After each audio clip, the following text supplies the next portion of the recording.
Hello, and welcome to another episode of the William Branham Historical Research Podcast. I'm your host, John Collins, the author and founder of William Branham Historical Research at william-branham.org, and with me I have my co-host, researcher, minister, and friend, Charles Paisley, the founder of ChristianGospelChurch.org, and the author of Come Out of Her, My People.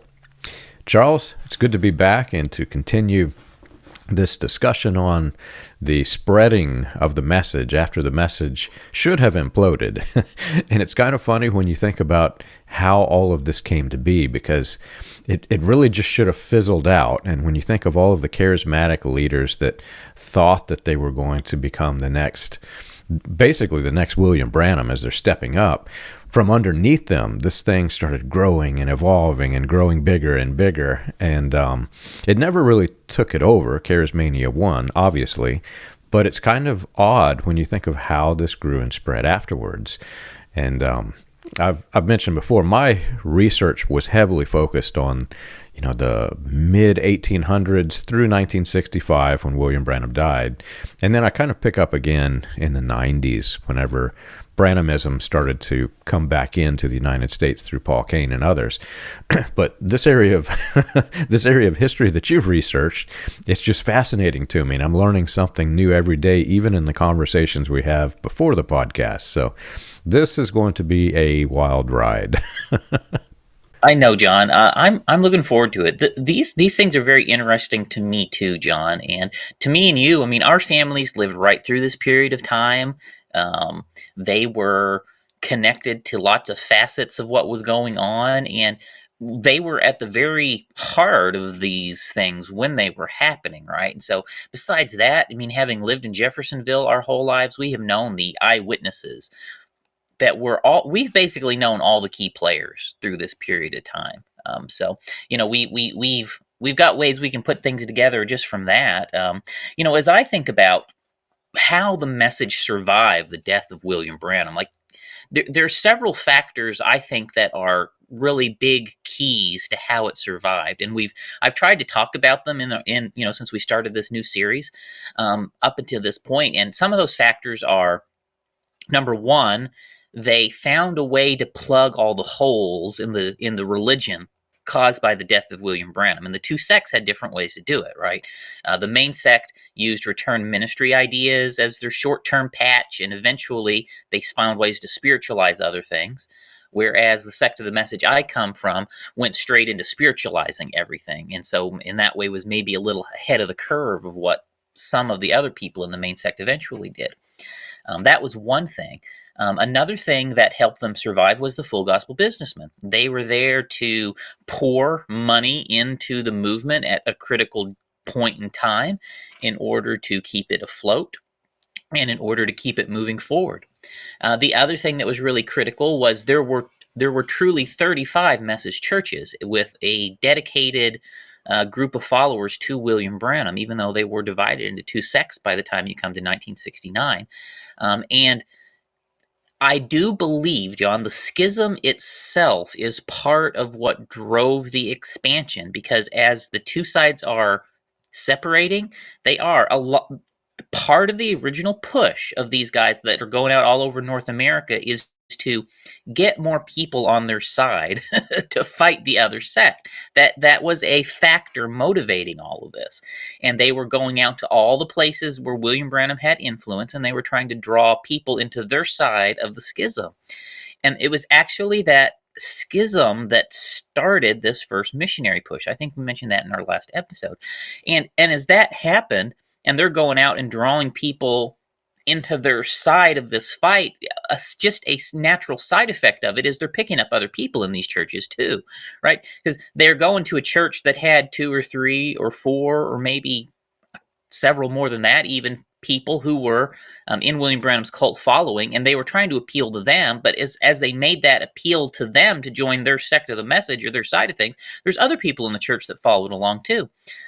So they were drawing the people out of these churches, and they're going all around the broader Latter Rain movement, all around the other places that William Branham was welcome. So even outside of the Latter Rain movement, like the UPC that we've mentioned and other places, Foursquare, and they're just drawing these people out. And in North America, that is how this starts. It is an appeal to the people who were already familiar with Branham, who had been to William Branham's revivals, who had known him, who had actually accepted a lot of his teachings, and who were in non-message churches.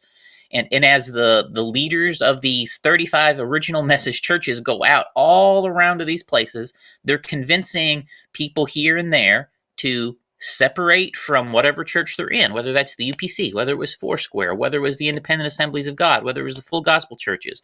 They're convincing them to break away from those churches, and they're convincing them to start new message churches in order to prepare for the rapture. Because part of the message is, if you are in a denomination, you are going to take the mark of the beast and burn up.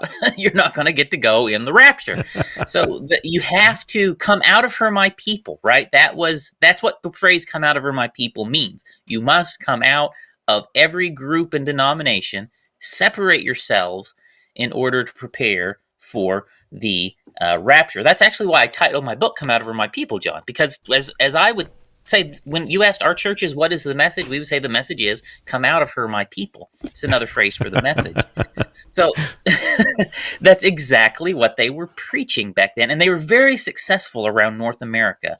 And as this period we're looking at specifically, 69, 70, 71, 72, in that period of time, we went from about 35 message churches. Here in North America, we grew to several hundred, I'd say at least 200 churches just in North America by 72 and 73, as a result of these preachers going simply to the places William Branham was already known and saying, the prophet has come. Look, 1967 war, Jerusalem has been recaptured. You must separate and prepare, because if you wait till them start building the temple, it's going to be too late. You must separate now. You must prepare now. You must be ready now. You must the prophet has come. You must have the revelation of the seals in order to have the capstone ministry, in order to go in the rapture. The midnight cry has come. You must hear the shout. Like, you could go through all the message buzzwords. This is what they are doing in 69, 70, 71, 72, in all these places of people that William Branham has touched and drawing out and establishing these churches. You can see I'm bottling up my laughter. I'm trying to contain it because this is a serious thing we're talking about. But if you really think about what happened, it's like a really bad comedy movie. I used, I think it was in the last episode, maybe the one before that, I used the title that this was like a virus. And I never really, as I was thinking through naming the title of the episode, I realize I've never really expanded upon that very much. But what happens in these churches, it's kind of odd, because the phrase "come out of her, my people," when Latter Rain began, it began as the system to create a cult. In other words, you're in the denominations. We tell you that the denominations are cold and formal. You need to come out of her, my people, and join our cult. That's how this began, right? And before that, because nobody would just join this kind of thing, it was instead, everybody's welcome, every denomination is good. If they draw you out of their circle, draw a bigger circle, draw them back in. And then once the cult began to form, it was now come out of those things that we said were good. So the problem that was created, and it got exponentially worse after William Branham died, the recordings still contain that phrase, "come out of her, my people," and that theme, "come out of her, my people." And it describes the reasons why you come out of an organized religion, and it goes through the list of things that name them as an organization and as a problem to Christianity in the eyes of the message. Then, after William Branham dies, you have all of these splinter groups, all of these sects. They grow and they build up until they become the very thing that William Branham preached against. And so the mindset is to come out of her, my people. So they come out of that splinter group. And what happens is they create usually a tape home. So 1 or 2 or 3 families, they say, we're coming out of her, my people, just like the prophet said. We're going to fellowship in this small group. Well, then what happens is they invite friends, and then this builds into a church, and they rent a building. This becomes a movement. This becomes a splinter group until it's time to come out of her again, my people. So this thing grows and evolves. But if you think about the systematic growth and expansion and implosion and regrowth, it's really like a virus. Each little tape home is just a cell of a virus, and then it grows until it turns into something that needs an injection to kill it, and then it dissolves, but that cell is still there. These cells are everywhere. And the areas you're talking about, Belgium, Netherlands, I've had long conversations with news media, national news media in these areas, and they just can't believe that these splinter cells exist in these tape homes. So they went and they started interviewing people, and I think they also use the word virus because that's what it is. This is a virus that the plague is worldwide. You're very right in how this thing splits and schisms, John. And, as time goes on, it accelerates. I would say by the time you get to 1980, there are multiple schisms every single year since 1980 in the message. I mean, it is nonstop schism. The rate accelerated. It was already, schism you see in 69, 68, but it accelerated as time went on to the point that it is just nonstop schism today, and has been for decades. You're right. And so I think in our last episode, we talked a lot about North America, how the message community got planted in North America. And today, I think, we want to try and go overseas and talk about what was happening overseas and how some of that, the initial pieces of that happened.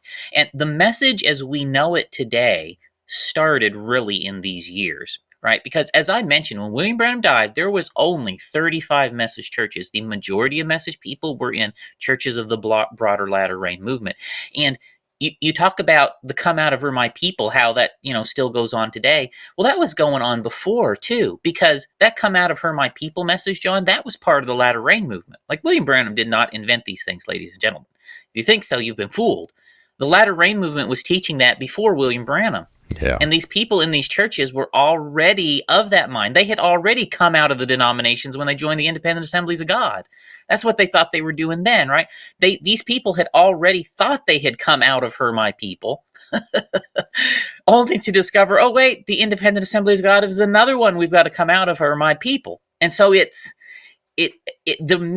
message resonated to these people because this is not the first time that they have come out of her, my people. Okay, that's part of why, this didn't happen to them just going up to random people on the street and saying this to them. No, they were going to people who were already familiar with this terminology, who were already familiar with this ideology, who had been influenced by the latter rain movement, and this resonated with them. Okay, the message, John, and I think this is true, right? The message does not primarily recruit people off the street.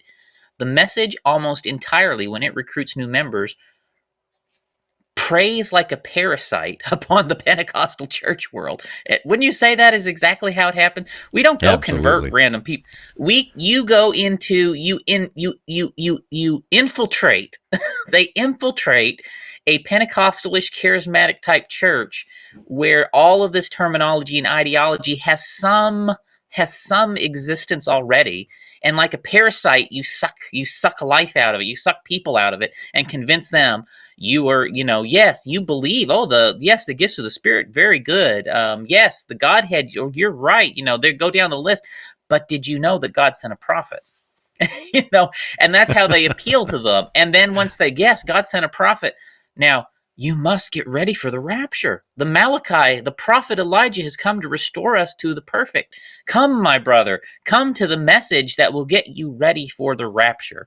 And that is how the appeal happens. And that appeal does not work on the average man off the street very well. But I'll tell you who it does work fairly well on.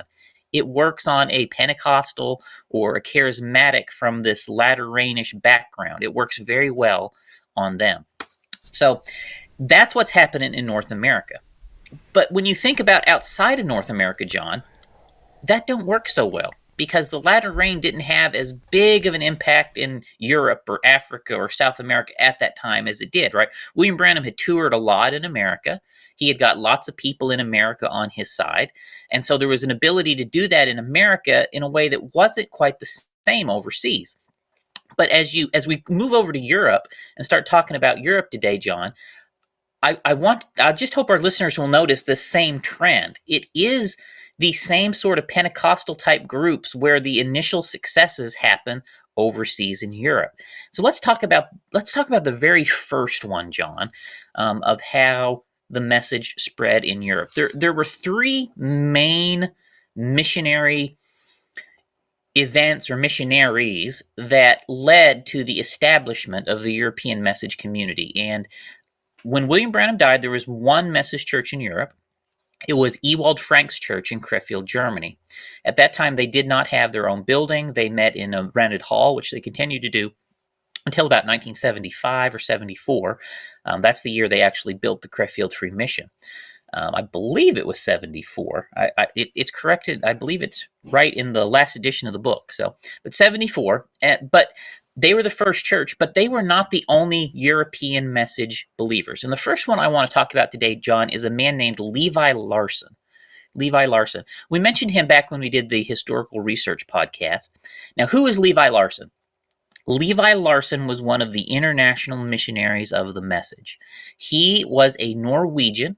He was picked up into William Branham's cult of personality in the 1950s when William Branham did his tours of Europe.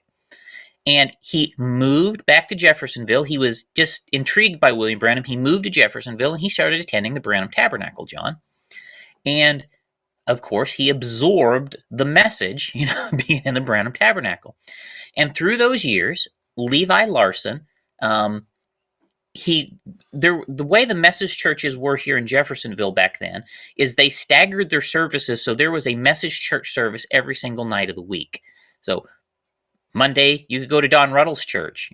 Tuesday, you could go to Metcalf's church. Wednesday, you could go to the Branham Tabernacle service. Thursday, you could come to my church, right? And this is how it was. And then Sunday, you could have your pick. If Branham was in town, everyone went to the Tabernacle. So anyways, this is what a lot of the early message people did. They went to church every single night of the week, John, for years back then. And Levi Larson would come to our church at our midweek service, and he actually met his wife and married someone out of my church. Well, after William Branham died, he ended up on our side of the message schism. And he kind of got disgusted with what had happened at the Branham Tabernacle, and he went back to Europe. He went back to Norway. And when he did, he went back, I believe, in 1968 was when he moved back, right, as that ugly schism was unfolding. It might have been 67. But what he did is he got a hold of a copy of the Deep Called the Deep Cape from Perry Green. And he would basically do an advertisement in the newspaper that he was going to have a motion picture screening that he would invite the community to come. So he would go from town to town to town across Scandinavia.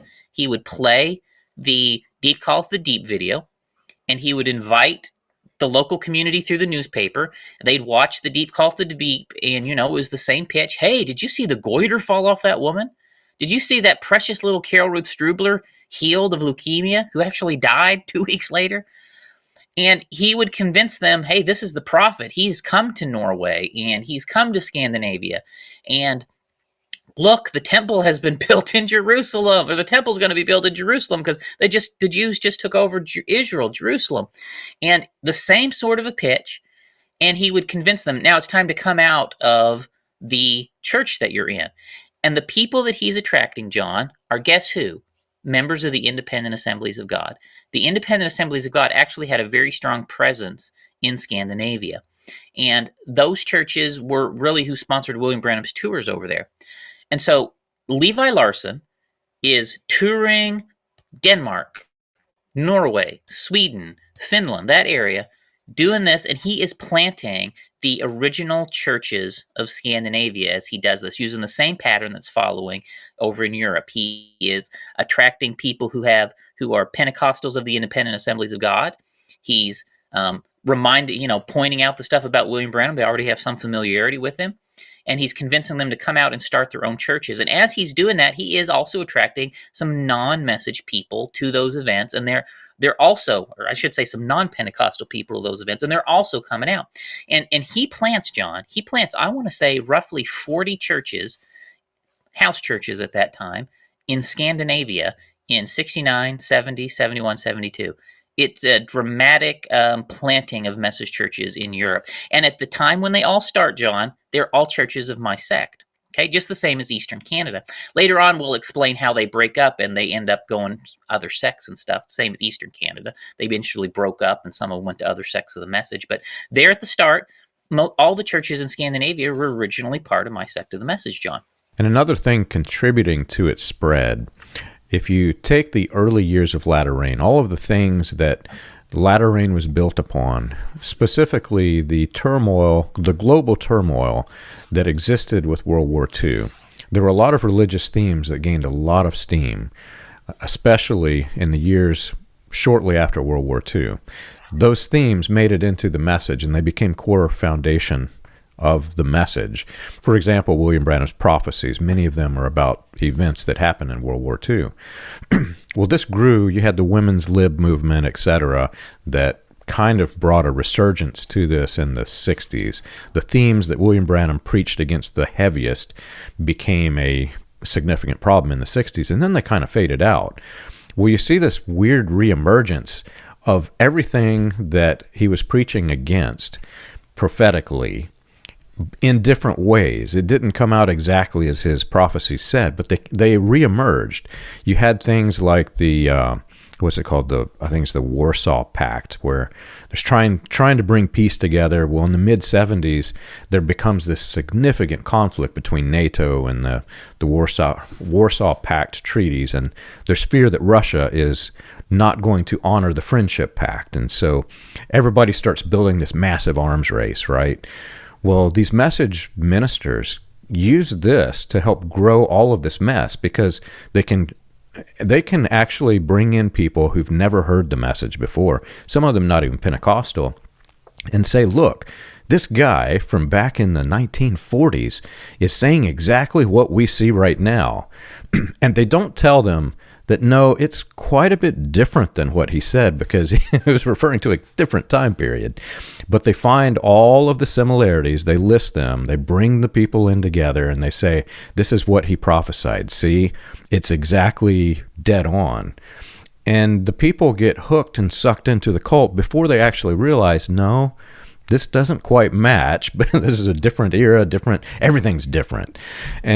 But the problem is they're assimilated before this happens. So that the world events that were happening in the mid-70s and 80s kind of contributed to the spread of this to non-message people. But then to the people who were in the cults, it solidified their position in the cult, because they see the world events around them. They too don't go back to what William Branham and look what he actually said. Does this actually match? Instead, they listen to what the preacher says and they parrot it. So because nobody really goes back and confirms, do all the details of this prophecy match, you have this growing and continuing mess that, like I said, it's a virus that's infecting the world. And it continues to grow through the 80s. What's interesting is, as those grew and when they split, they all disavow each other. And so, like, I never knew some of this existed. I never knew how widespread the message was, because we disavowed many of those sects. You were in almost the same city we were in, and we just I didn't even know any of the people existed. That's how bad this is. So as the virus mutates, the virus itself doesn't understand itself. Yeah, so the most we would do, right, is just stare narrowly at each other across the blue board, right? Yeah. Oh my. So as Levi Larson is, doing his bit across Norway, it's the same situation actually, John. He invites Raymond Jackson and my sect of the messages, North American preachers, and they're going over and they're having convention revivals in Scandinavia in 1971, 1972. The same, it's immediately after all the planting happens in Canada.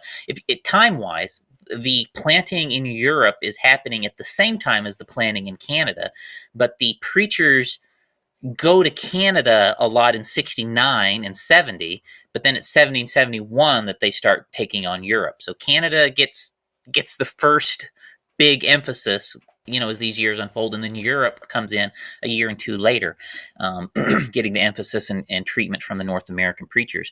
Now, there's another thing going on in Europe back then that maybe we wouldn't think about today, but it's worth pointing out. World War II was not all that long ago back then, right? It was still fresh in everyone's mind. Millions of people had been killed by Hitler and all of that. And although Ewald Frank was the first message preacher to have a church in Europe, a large faction of Europe was not, interested in listening to screaming Germans. You know what I mean? So the Allied countries, John, Ewald Frank did not have such a big influence in that part of Europe because, of their history with screaming Germans. And so what happens is Levi Larson, like I mentioned, he's working in Scandinavia. Well, there's something else happening in France and Belgium and Holland and Switzerland. There was here we go again, a United Pentecostal Church missionary. His name was Anthony Gerritsen. He was in the 60s. He was working in Belgium and the Netherlands as a missionary for the UPC, planting UPC churches. Well, he was not, again, he wasn't outright overtly in the message or overtly preaching the message, but as he planted these churches, he had in his possession a substantial amount of message literature that he had got from spoken word publications, John. And something happens, and Anthony Gerritsen ends up ending his missionary work and going back to America.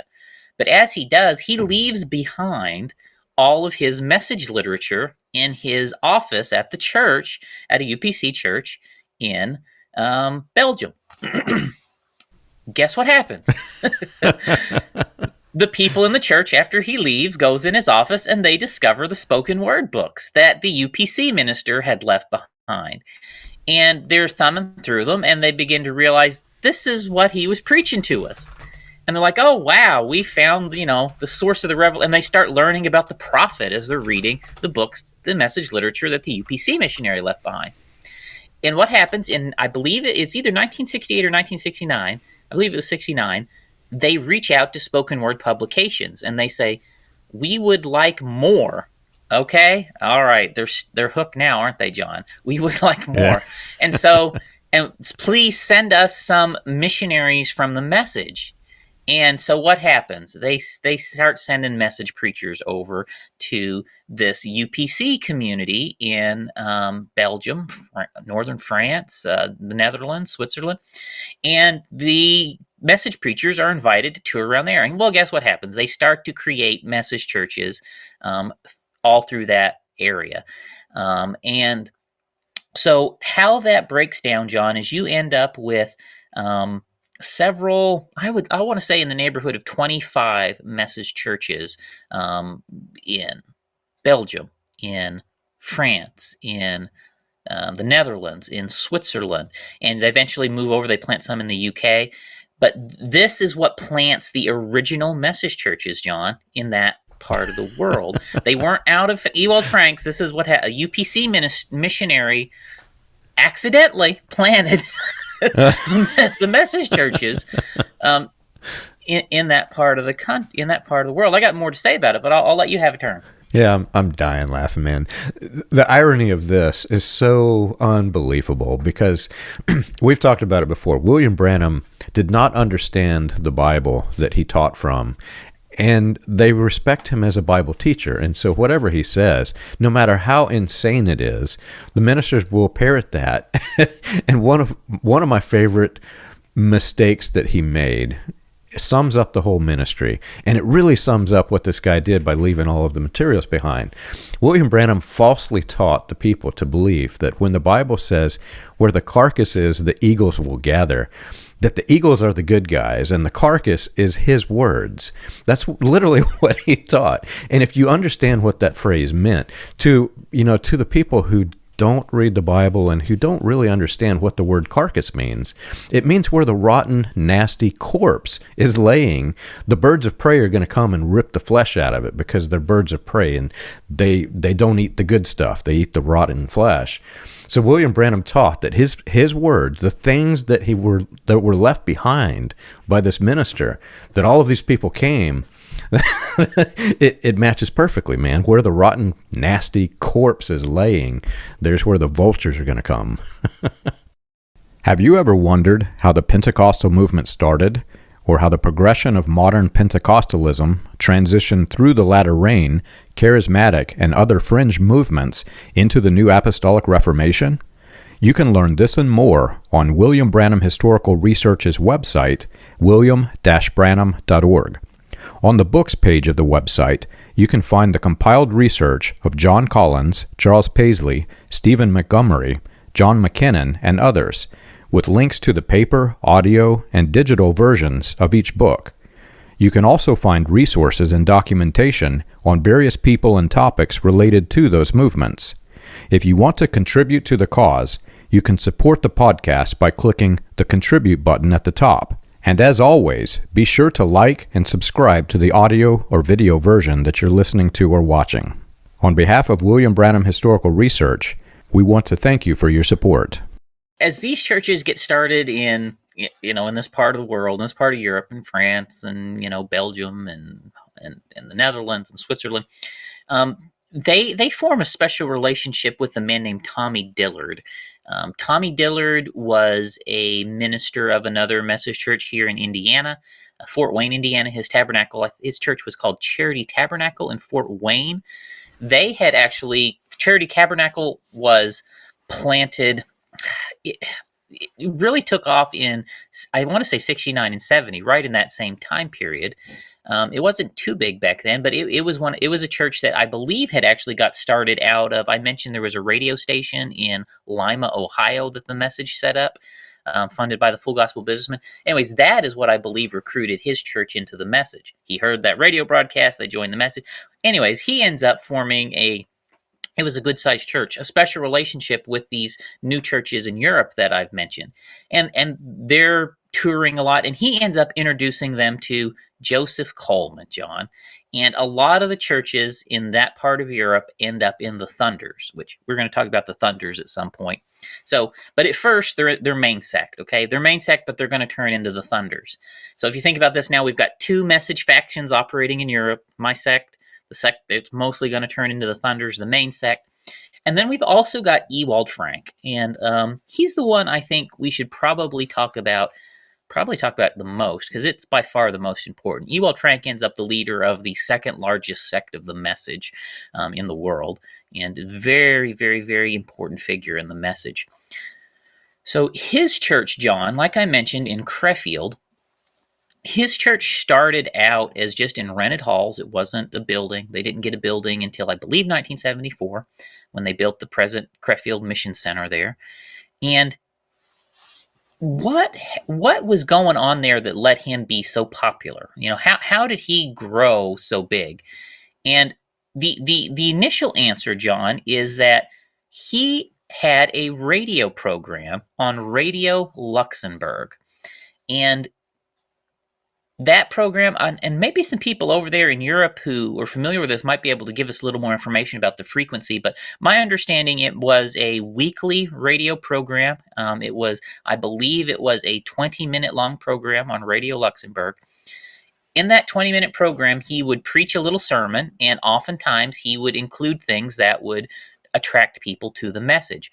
Radio Luxembourg back then was the most powerful, listened to, widely, biggest reach. It could be heard all over Europe, the biggest radio station in all of Europe.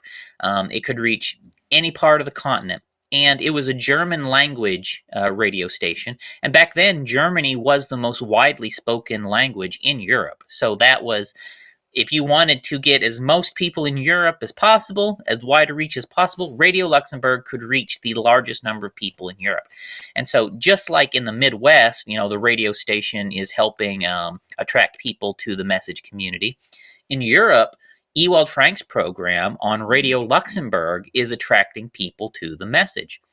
And as that happens, that opens doors for Ewald Frank across, if you think, the last groups I talked about were kind of in the Allied nations. Well, the Axis nations are interested in hearing what Ewald Frank has to say. Germany, the Germans are inviting him. The Italians are inviting him. He's even, John, sneaking behind the Iron Curtain into East Germany, into Czechoslovakia, into Hungary, into Romania, into Poland. He's sneaking into the Soviet countries and also speaking to people there through invitations.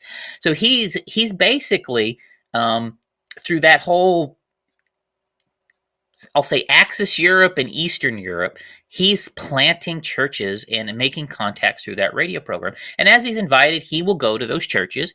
And he had a very standard missionary sermon that he would preach. And there are copies of his missionary sermons around too you can listen to.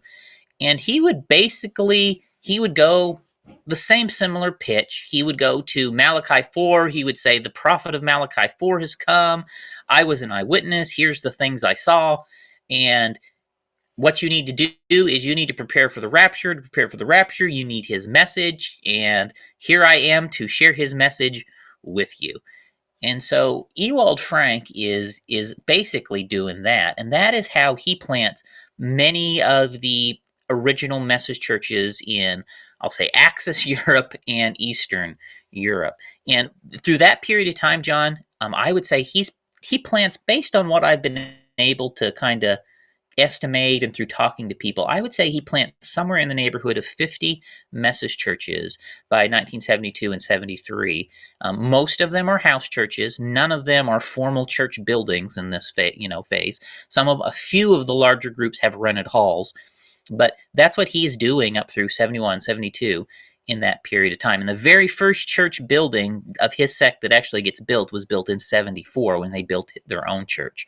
And I would say, again, based on what I understand, they grow to several thousand people, perhaps in all of his associated groups, perhaps 5,000 people by 1973, 4, 5, right in there, and perhaps 50 different groups all across Axis Europe and Eastern Europe. I know it's a tangent, but I have to mention it. Radio Luxembourg, one of the interesting facts about this radio station is that during the war, when the United States was coming in trying to take over, this was used as a United States propaganda machine. It's called black propaganda, where they come in, they take something over, and it operates under the disguise of something other than its intent.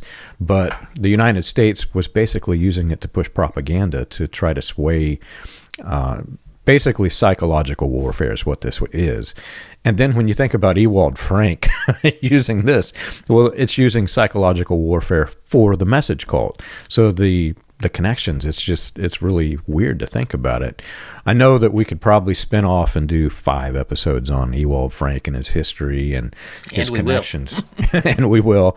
His connections to everything. We've talked about, I write about him a good bit in my book, From Lateran to Colonia Dignidad, because the spreading of this and the things that are involved when you think of the Germans and post-war mess. I'll just put it like that. It's really unbelievable. And to think that this was embedded in the message and it came in through people like Ewald Frank is unbelievable. When you realize he is got a program on the American propaganda station, you know he's working with Paul Schaefer in Chile. Yeah. We talk about the stuff he's doing in Africa and DRC and other it's something weird is going on there, John. And I don't like to be conspiratorial. I don't know. I do not know just exactly what. Something is happening with Ewald Frank, okay? Absolutely. And maybe one day we will know the whole story, but today we just don't know the whole story. But something weird is happening with Ewald Frank, and what's going on back then, I don't know. And I don't think necessarily that, I'm not saying the United States government believes the message and is promoting the message or nothing like that, but Ewald Frank had something to do with clandestine operations in some capacity back then. I think that is safe to say, but just what, it's hard to lay your finger on it. It's hard to know. It's hard to know what was sanctioned versus, other people have nefarious purposes. There's just so many unknowns there, but Ewald Frank's definitely involved in something clandestine for a large part of his life, if not all of his life. Now, Ewald Frank, for our listeners, Ewald Frank lived in Canada through World War II. He actually moved there before the war started. He had been living there, and through the latter rain revivals, right? And that's how he got introduced to all of this stuff. And Ewald Frank always spoke very good English, but he spoke English with a Canadian accent. And if you ever listen to him, and now I say that out loud, you'll probably be able to pick it up real easy. But he spoke English with a Canadian accent because he lived so much of his life in Canada before going to Germany to do this stuff. And he was already in Pentecostalism and latter rain before he went to Germany. And started doing stuff with William Branham. I look forward to doing a full episode on Ewald Frank and his sect of the message when we have some opportunities, because the really interesting stuff happens after, as you get into the 80s, John, with Ewald Frank. The stuff that's pretty interestingly shocking, stuff. So Ewald Frank's passed away. He passed away 2 years ago. He's actually very long lived. So this is 2025 now. I think he died in 2023, I think, or maybe 24. But anyways, Ewald Frank, he had that radio program. That was one of the big things. Another thing that was going on back then, though, John, is that Ewald Frank was very ecumenical. So Ewald Frank worked with my sect of the message. He worked with the main sect of the message. The schisms that happened in America and was dividing the North American message community, Ewald Frank kind of navigated that in a way that he was able to continue to play both sides of that. So, even though here in Jeffersonville, John, or here in North America, my sect of the message and your sect of the message, the twain did not mix. Ewald Frank would invite us, both sects, to come over to Europe and partner with him in mission works. And so what that does, John, is you end up, some of the churches that he plants end up loyal to the main sect of the message rather than to Ewald Frank directly, because the main sect people like Perry Green are coming over and touring to these places with Ewald Frank. Ewald Frank, say he gets an invitation to go visit a such and such a church in Europe. Well, he'll invite Perry Green. Come with me, Perry Green. Or he'll invite Lee Vale. Come with me, Lee Vale. And they'll go to that church and they'll do a joint pitch. And so basically, you have multiple witnesses of William Branham at the pitch. And so Ewald Frank would share what he knows, then Perry Green would speak, he would share what he knows, Lee Vale would speak, he would speak what he knows. He came to joint conventions with Raymond Jackson, John, and so forth. Roy Borders was over there doing stuff with him. So you have this going on, and as they're doing this, the churches they plant develop different loyalties. Some of them to the main sect, some of them to the sect of the message you come from, John, the main sect. Some of them, more to Perry Green. But in Europe, that's how it's breaking down. But Ewald Frank is also doing a lot in Africa. And so is Sidney Jackson. And so I don't know if we want to, do we have time to jump in to start talking a little bit about Africa and what's going on there next? Or should we maybe break that up into another episode? I think we got some more time. Let's go for it. All right. So while that's happening in Europe, right, you kind of got three centers of the message: Levi Larson, my sect, Ewald Frank, and what's going on with him, and then the stuff that came out of that UPC minister that's going to end up in the Thunders. You got those three centers in Europe.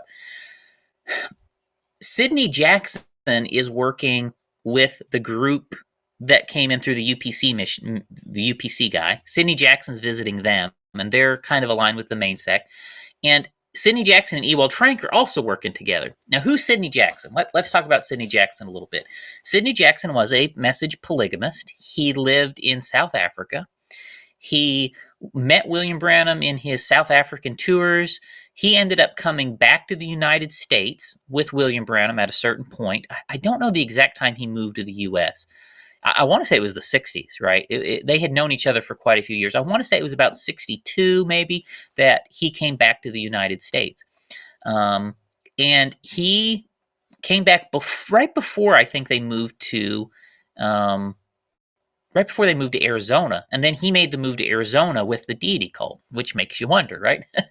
And so he's out in Arizona when William Branham dies, and he's kind of affiliating with Perry Green. Well, he's somebody that everybody wants to sponsor as a missionary to go back to Africa and help spread the message in Africa, because he had been a minister there, and he's got contacts in the Apostolic Faith Mission. He's got contacts with other different groups, the Independent Assemblies of God groups in Africa, and he's able to start the effort of planting true message churches in Africa. When William Branham died, I don't think there was a single message church in Africa, John. I don't think there was one, which today, the overwhelming majority of the message community is in Africa. Yeah. Well, Sidney Jackson ends up sponsored to go back to South Africa, and he went back. Here's what he went back in 65. That's right. Okay, it's coming to my memory now. He went back to South Africa in 1965 before William Branham died, and he was trying to organize the first true message mission work in Africa starting in 65. And he actually had laid groundwork for William Branham to come to Africa in 65 and do a revival series. We know, of course, that didn't work out. William Branham ended up having restrictions placed on his visa. The government wouldn't let him spread the message in Africa.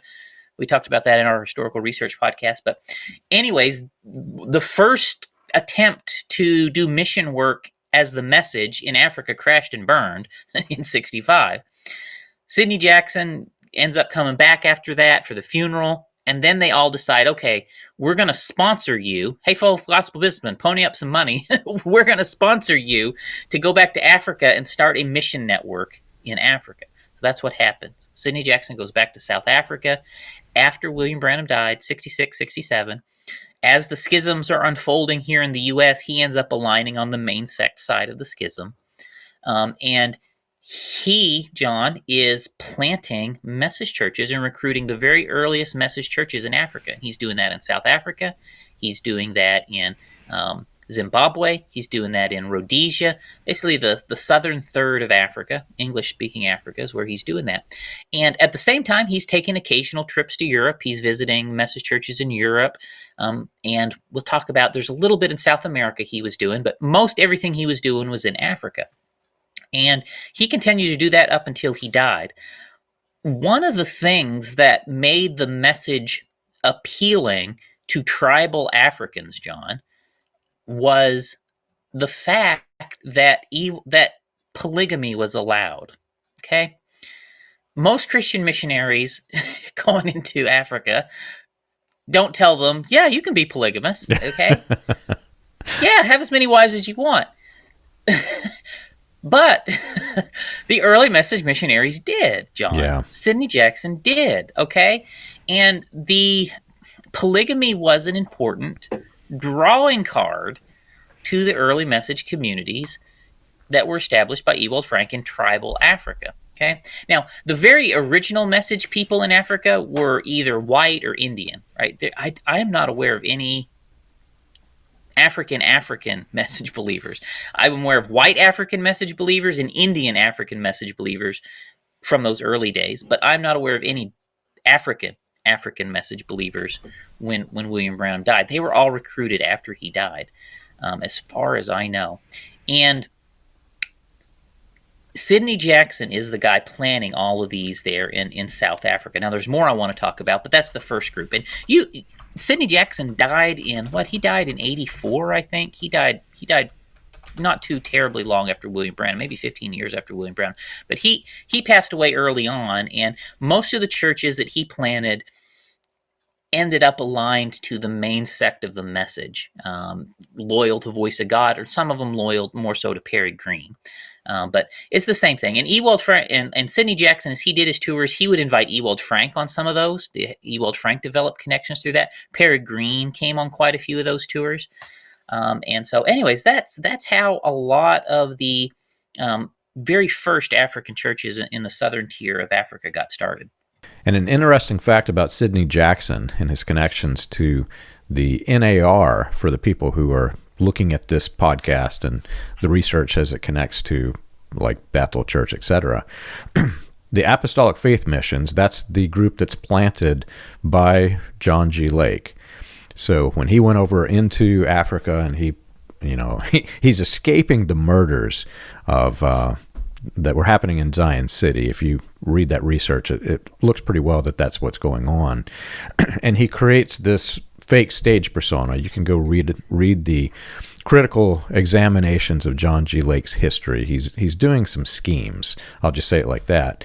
William Branham himself got somewhat sucked into this through people like Sidney Jackson, because they could invite him over and speak to the broad Pentecostal audience.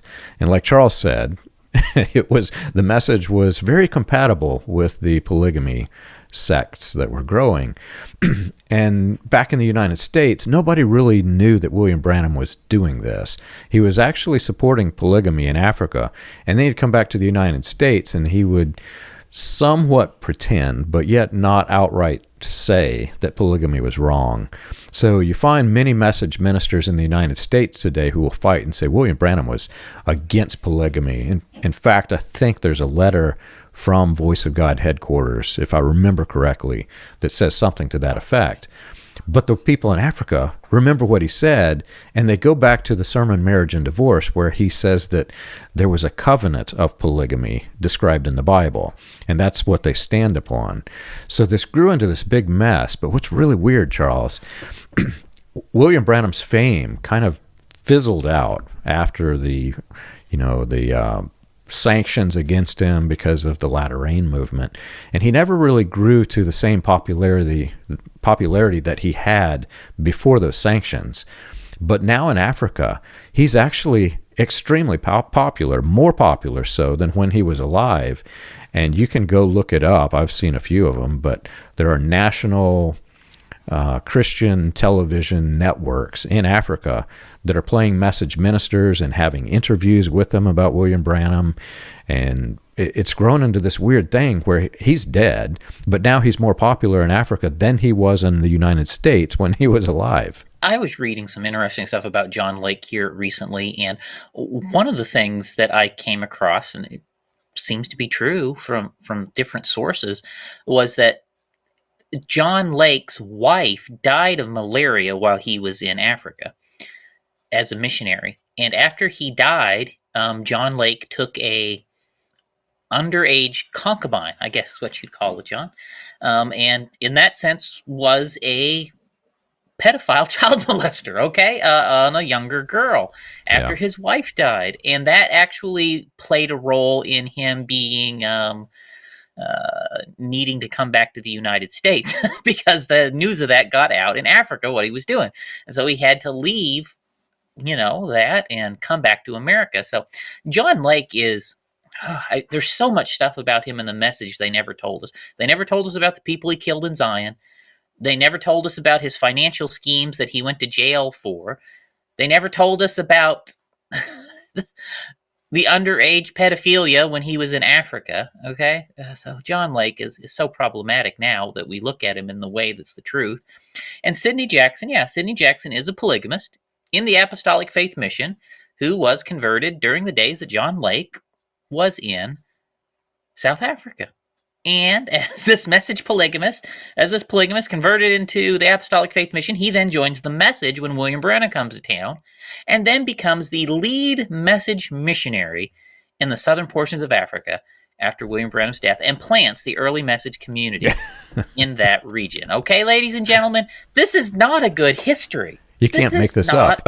Good history. This is, it's so much of it, and there's so many things we could say, John. So many things we could say. It just fits the pattern of a God's general. It does, doesn't it? So he is one missionary, John. He's the most important missionary in Africa, but he is just one. So a few years after he gets going, so like I said, he started his mission stuff in 66 and 67 in Africa, and it gradually grew. Another missionary was a man named, we called him Brother Trench. I have looked trying to figure out what his first name was, but we always just knew him as Brother Trench. He was a, surprise, surprise, a UPC missionary working in Africa, John. Am I hearing a pattern here? You're hearing a pattern, John. A UPC missionary working in Africa. And he, as the message preachers are going around UPC churches and convincing them to come out of my people, he is a UPC missionary that decides to come out of my people and join the message. Well, he's in Africa when he decides to come out of my people. And he actually ends up, and I have tried to figure out just how this happens. He ends up connecting to my sect of the message, John. And he starts organizing in the same areas that Sidney Jackson's working. My hunch is that Sidney Jackson converted this guy to the message, but I'm not sure. He ends up reaching out to my sect of the message and inviting them to come to the southern portions of Africa. And so Sidney Jackson's got a head start in the southern parts of Africa. Then Brother Trench invites our churches into the southern part of Africa. And so now you've got the two sects competing, John, in the southern portion of Africa.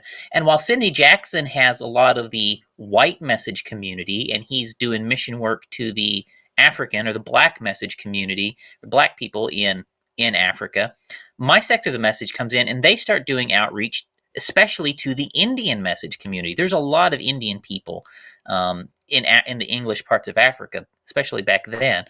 And so my sect of the message, John, also plants a number of churches in the southern portions of Africa, working through the Brother Trench. And so that's happening in that same period of time, up into the early 70s. Now, there's another ministry, another thing going on too that we should mention, and it is the Independent Assemblies of God. So the Independent Assemblies of God had a lot of missionaries operating in Africa back then too. Independent Assemblies of God, if you remember, Independent Assemblies of God is the denomination which A.W. Rasmussen and Joseph Matson Bozé were the leaders of. The flagship church was the Philadelphia Church in Chicago. The Independent Assemblies of God was the main branch of the Latter Rain movement. Sharon Orphanage had joined Independent Assemblies of God. Most of the early message churches had been in Independent Assemblies of God. So if you want to think about it, it was the Latter Rain denomination that had all these missionaries working in Africa in the Independent Assemblies of God. Well, the two areas where they were most especially focused back then was East Africa, so like Kenya, Somalia, that area, Uganda, and then also what I guess you would call West Central Africa, Ghana, Nigeria, Ivory Coast, that area. So those are the two areas where there's a lot of Independent Assemblies of God missionaries working. And just like UPC, I'll say even far more so than the UPC, the Independent Assemblies of God is universally embracing of William Branham as a prophet, okay? There is not a single Independent Assemblies of God church that thought bad things about William Branham. William Branham was beloved, not in the sense that the message beloved him as the great end-time prophet, but they beloved him as a true prophet of God. And they're circulating his literature, John. The Independent Assemblies of God missionaries in those areas are circulating message literature. And so people in Africa start to get an awareness through Independent Assemblies of God ministers of William Branham's teachings, of his sermons, and so forth. And that starts to open doors where some of them reach out for mission opportunities, where with Ewald Frank or with Sidney Jackson or to the other groups of the message. And one man in the area of Ghana, Nigeria, that area is a man named John Humphrey. He ends up working with my sect of the message, John, and they plant quite a few churches in Ghana and in Nigeria. Ewald Frank's coming down in there. Same thing. He's visiting Ivory Coast. Ewald Frank was fluent in 4 different languages, and he had through his church a lot of different translators. And they're just visiting all of these different African countries, and they're planting message churches all throughout that region, John. And so while Sidney Jackson's maybe in the southern third of Africa, these guys are in the central parts of Africa, spreading it. And I would say by the time you come up to 73 or 74, they have probably planted somewhere in the neighborhood of, I would think it'd be safe to say 200 message churches in Africa. They were small, not big churches, but by the time you get up to 75, 76, they've planted lots and lots of churches. And by the time you get to the 1980s, Africans are the majority of the message community. I would say by the middle 80s. That's when that transition happens. So the growth in Africa is just absolutely explosive. And when you think about that too, John, so I was involved in a lot of the work in our sect of the message to know how this worked, okay? Like we know how all this worked. There was a couple different things that I think maybe effect of this, and I'll just use one of them. So financially, John, you could start a message church in Africa with loyalty to your sect of the message back in those days for about $10 a month. Okay, very, very cheap. Okay, and and over time it grew. By the time you get to the 80s, $25 a month, you could have a message church in Africa. If you take just that small amount of money and you offer it to an African preacher to be a missionary to outreach for your sect of the message and your branch of the message, that was enough to take them from dirt poor to the richest man in their town. That was all it took. And that's all it took, John, to have a message preacher. $10 a month, $25 a month. And when we are talking about all of this money coming in from the full gospel businessmen, all the money coming into some of these larger churches, that's all it took. And for a few $100s, you could sponsor dozens of preachers in Africa. And it's the same thing in the Philippines and the same thing in some of the South American countries and India back then too. You could sponsor a preacher to spread the message. And that is absolutely what happened. They would go in, they would identify people, and they would basically, Sidney Jackson set up a little seminary where he would train African people to spread the message and be preachers, and he would give them credentials. And if they did, they would get this little allowance of $10 a month, or, as time went on, it grew, and they would go out and they would do mission work. And if you think about it, John, in that sense, it's good to maybe spread the gospel of Jesus, but of course they're spreading the message of William Branham. Think about it like an investment, because this is what happens. This is absolutely what happened. For $10 a month, I've sponsored this person to go out and preach. And of those preachers, a number of them are going to successfully plant some really big churches. Okay? And when they do, they're going to then develop tithe revenue. Okay? Now, when that preacher is now getting a substantial amount of tithe revenue coming in, right, he is going to then tithe back to home base. And this is what happens. Yes. Okay? For some minor investments, okay, you plant the churches, and over time they're a net loss. But then, as time moves on, they grow. They're no longer a net loss. They're actually tithing more back to Jeffersonville or whatever message center planted them, more than is going in. And this is beginning the process of bringing money back to the core in the United States. And so it's not simply that out of the goodness of their heart, all of these people are spreading the message. It is profitable. It is profitable. And this is absolutely what's happening, John. And the message centers back here in the United States in Jeffersonville, I know our church was getting substantial tithe revenues out of all of these all these churches we set up. The same was happening to the other Voice of God, Spoken Word, Tucson Tabernacle, Cloverdale. Okay, all these places that planted out these churches were tithing back to the message centers that planted them. And so that's another big thing driving this outreach. I'm glad you brought up the business aspect of this, because I think that's highly overlooked whenever people are researching this. Because if you talk to the people in the message, they're going to tell you that, yeah, this is not a big money-making operation. You can look at the people like the Kenneth Hagins of the world, and you can see all this, the charismatia that has all of the lights and glamour and money and big mansions, etc. It's not really the same model when you look at the message ministers. There are a few that have, big mansions, etc. But most of them, who are by far the wealthiest, don't really show it on the outside. So you'd look at them and you'd think this is just a poor preacher who has no money, or a poor head of an organization who has no money. They've got a lot of money. And if you think about the business strategy behind it, there's a reason why they have so much money. But we grew up thinking that all of these people were poor, that the organization had no money, and they played it off pretty well, because at the headquarters, they would bring in all of the children and they would do children's crafts instead of about Jesus. They would be like crafts about William Branham. It was weird now that I think about it. But they would tell the kids, now, we need to have you take home penny jars because we need money, and we're trying to develop a tithe system, and we're going to train you young, and we need penny jars. So create a penny jar, and if you have a friend over, they can drop a penny, whatever it is, And so when you're thinking pennies, you're not thinking that they have millions and millions of dollars coming in. And if you look at the tax statements, they have a good way of expensing it out. So you don't see how much of it's moving out either.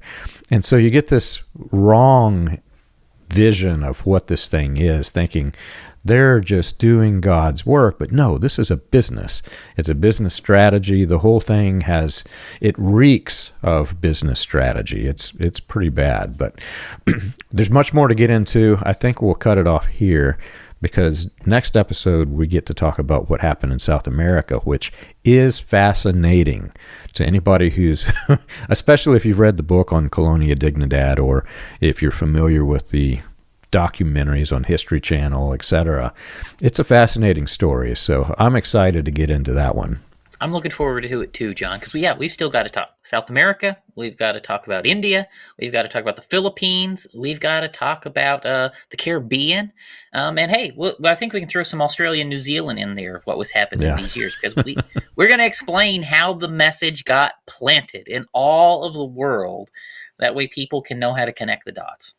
Yeah, it'll be fun. Well, if you've enjoyed our show and you want more information, you can check us out on the web. You can find us at william-branham.org and christiangospelchurch.org. For more about the history about William Branham and the healing revivals, you can read Come Out of Her, My People, available on Amazon, Kindle, and Audible.